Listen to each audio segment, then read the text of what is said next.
Bon, ben, bien le bonjour. Ça, c'est une vidéo sur les calculs de branchement pour un bloc appartement, mais là, je vais juste faire la méthode pour un seul appartement.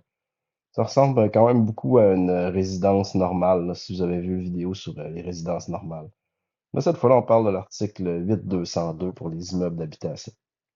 En gros, ce qui change, c'est la charge de base. Parce que là, la charge de base, ils vont comme se séparer en deux, genre.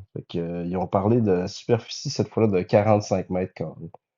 La première superficie de 45 mètres carrés compte pour 3500 watts.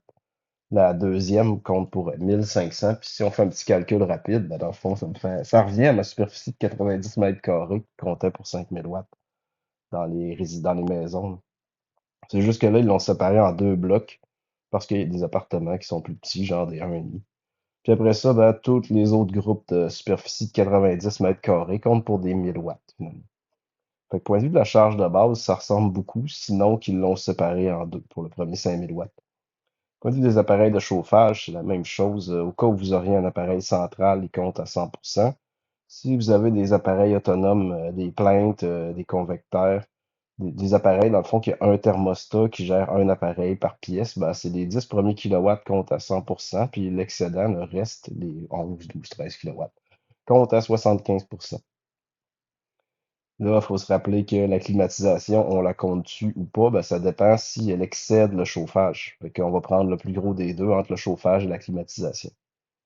Cuisinière, c'est la même chose. Fait que la cuisinière, si elle est moins de 12 kilowatts, on en compte 6. Si, par exemple, elle dépassait 6 kilowatts, l'excédent de ce 6 kilowatts-là, l'excédent de ce 12 kilowatts-là, excusez, va être compté à 40%. Ça, c'est la même chose finalement pour les maisons. Les chauffe-eau sans réservoir, les spas, les chauffe-piscines compteraient à 100%, mais là, dans un appartement, en tout cas, bref, il y en a qui ont des appartements mieux que d'autres. Fait que les autres compteraient à 100% aussi. Puis les charges de plus de 1500 watts, là aussi, il y a un petit changement. Ça dépend si vous aviez compté une cuisinière avant.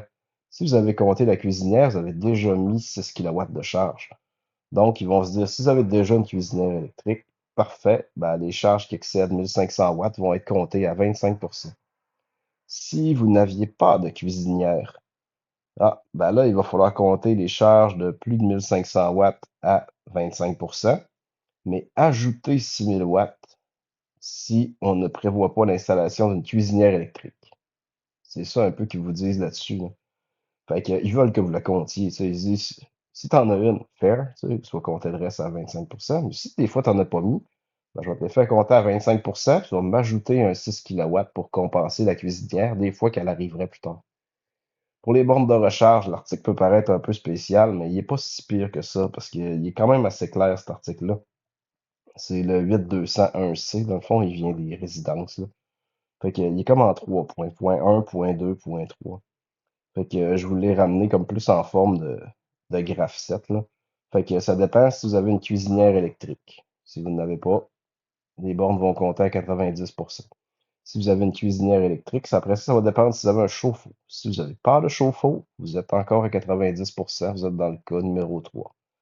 Si vous avez une cuisinière et un chauffe-eau et plus de 14 kilowatts de chauffage, ce qui serait quand même beaucoup de chauffage pour un appartement, là, ben, dans ce cas-là, la première borne compte à 35%, puis la deuxième compterait à 70%. Ce qui risque plus d'arriver, dans le fond, c'est que vous ayez une cuisinière, vous ayez un chauffe-eau, vous ayez un chauffage, mais moins de 14 kilowatts. Donc, dans ce cas-là, vous tombez dans le point 2 qui dit que la première borne est à 70%. Puis, si vous voulez un deuxième, ben, lui, il va être à 80% de la puissance. Puis là, ben, ça va dépendre de la puissance de la borne. Tout ça pour dire qu'au final, ce que je fais dans ce calcul-là, j'ai fait le calcul pour un appartement. Je vais additionner toutes mes puissances. Total des puissances divisé par la tension, ça va vous donner un certain nombre d'ampères. Pour les protections, vous allez au tableau 13. Il n'y a pas besoin de faire fois 1,25 en passant en branchement. On considère les protections puis les fils à 100%. Vous allez trouver votre protection au tableau 13. Ça prend un minimum de 60 ampères. Même si votre calcul a donné 30 ampères, vous allez quand même faire une 60. C'est le minimum acceptable là-dessus. Après ça, ben, si c'est une 60 ampères, vous allez quand même mettre une embase 100, là. Une embase 100, mais la protection pourrait être 60.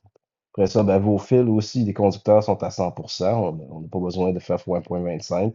On choisit selon la colonne RW75. Dépendamment si c'est de l'aluminium, on va au tableau 4. Si c'est du cuivre, on va au tableau 2.